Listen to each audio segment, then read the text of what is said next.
मेरे प्यारे देशवासियों, नमस्कार।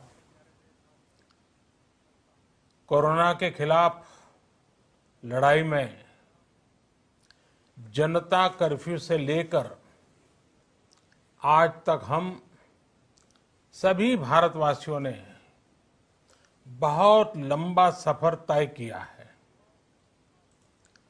समय के साथ आर्थिक गतिविधियों में भी धीरे धीरे तेजी नजर आ रही है। हम में से अधिकांश लोग अपनी जिम्मेदारियों को निभाने के लिए, फिर से जीवन को गति देने के लिए रोज घरों से बाहर निकल रहे हैं। त्योहारों के इस मौसम में बाजारों में भी रौनक धीरे धीरे लौट रही है, लेकिन हमें ये भूलना नहीं है कि लॉकडाउन भले चला गया हो, वायरस नहीं गया है। बीते 7-8 महीनों में प्रत्येक भारतीय के प्रयास से भारत आज जिस संभली हुई स्थिति में है, हमें उसे बिगड़ने नहीं देना है और अधिक सुधार करना है। आज देश में रिकवरी रेट अच्छी है, फैटेलिटी रेट कम है। भारत में जहां प्रति 10 लाख जनसंख्या पर करीब 5,500 लोगों को कोरोना हुआ है, वहीं अमेरिका और ब्राजील जैसे देशों में ये आंकड़ा 25,000 के करीब है। भारत में प्रति 10 लाख लोगों में मृत्यु दर 83 है, जबकि अमेरिका, ब्राजील, स्पेन, ब्रिटेन जैसे अनेक देशों में ये आंकड़ा 600 के पार है। दुनिया के साधन संपन्न देशों की तुलना में भारत अपने ज्यादा से ज्यादा नागरिकों का जीवन बचाने में सफल हो रहा है। आज हमारे देश में कोरोना मरीजों के लिए 90 लाख से ज्यादा बेड्स की सुविधा उपलब्ध है। 12,000 क्वारंटाइन सेंटर्स है। कोरोना टेस्टिंग की करीब 2,000 लैब्स काम कर रही है। देश में टेस्ट की संख्या जल्द ही 10 करोड़ के आंकड़े को पार कर जाएगी। कोविड महामारी के खिलाफ लड़ाई में टेस्ट की बढ़ती संख्या हमारी एक बड़ी ताकत रही है।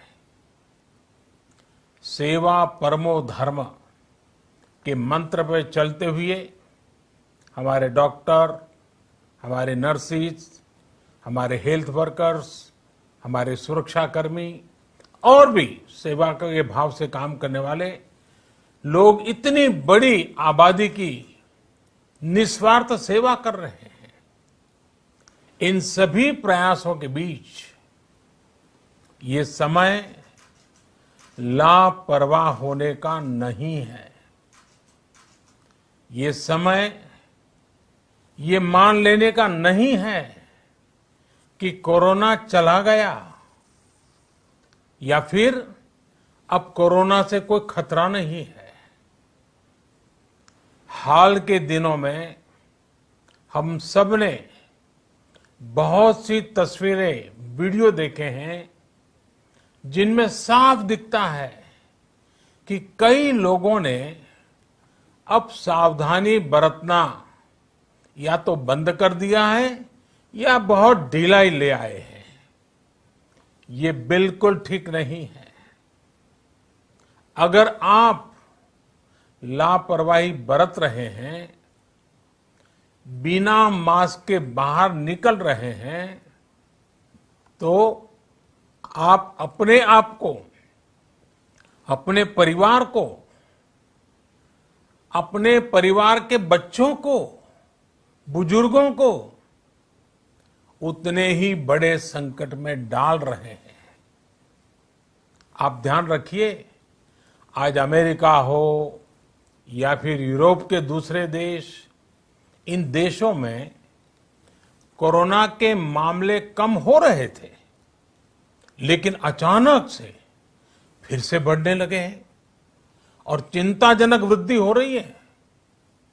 साथियों, संत कबीरदास जी ने कहा है,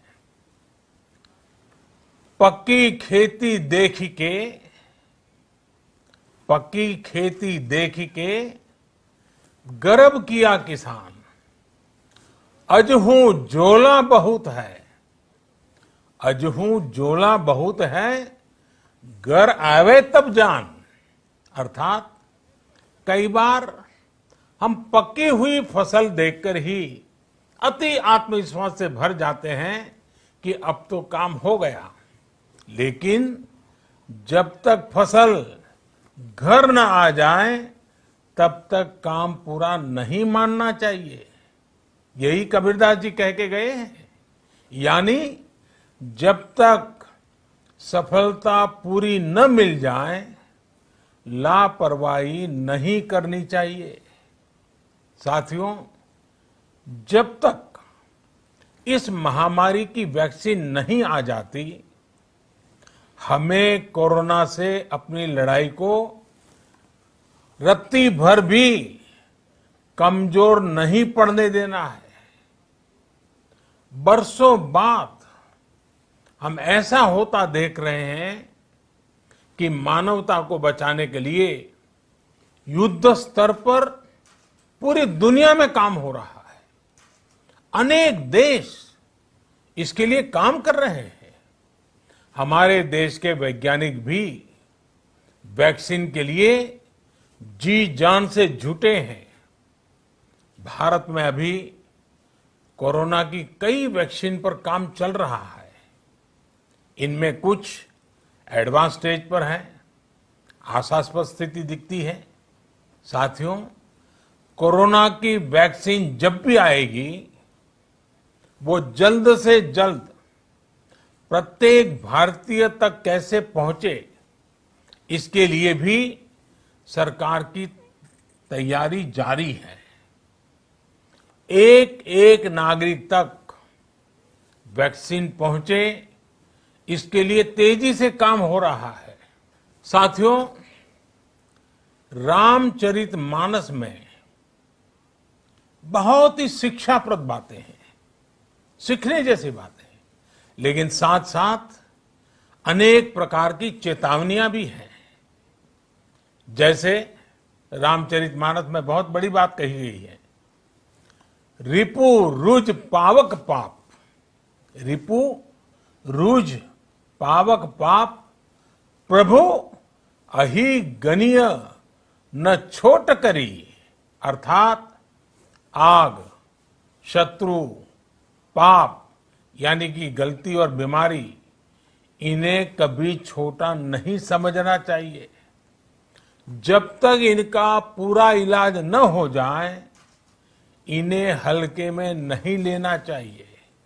इसलिए याद रखिए, जब तक दवाई नहीं, तब तक ढिलाई नहीं। त्योहारों का समय हमारे जीवन में खुशियों का समय है, उल्लास का समय है। एक कठिन समय से निकलकर हम आगे बढ़ रहे हैं। थोड़ी सी लापरवाही हमारी गति को रोक सकती है, हमारी खुशियों को धूमिल कर सकती है। जीवन की जिम्मेदारियों को निभाना और सतर्कता, ये दोनों साथ साथ चलेंगे, तभी जीवन में खुशियां बनी रहेगी। 2 गज की दूरी, समय समय पर साबुन से हाथ धुलना और मास्क लगाना, इसका ध्यान रखिए। और मैं आप सबसे करबद्ध प्रार्थना करता हूं, आपको मैं सुरक्षित देखना चाहता हूं, आपके परिवार को सुखी देना चाहता हूं। ये त्योहार आपके जीवन में उत्साह और उमंग भरे, ऐसा वातावरण चाहता हूं। और इसलिए मैं बार बार हर देशवासी से आग्रह करता हूं। मैं आज अपने मीडिया के साथियों से भी, सोशल मीडिया में जो सक्रिय हैं उन लोगों से भी बड़े आग्रह से कहना चाहता हूं कि आप जागरूकता लाने के लिए, इन नियमों का पालन करने के लिए जितना जन जागरण अभियान करेंगे, ये आपकी तरफ से देश की बहुत बड़ी सेवा होगी। आप जरूर हमें साथ दीजिए, देश के कोटि कोटि जनों को साथ दीजिए। मेरे प्यारे देशवासियों, स्वस्थ रहिए, तेज गति से आगे बढ़िए और हम सब मिलकर के देश को भी आगे बढ़ाएं। इन्हीं शुभकामनाओं के साथ नवरात्र, दशहरा, ईद, दीपावली, छठ पूजा, गुरु नानक जयंती समेत सभी त्योहारों की सभी देशवासियों को एक बार फिर से बहुत बहुत बधाई देता हूं। धन्यवाद।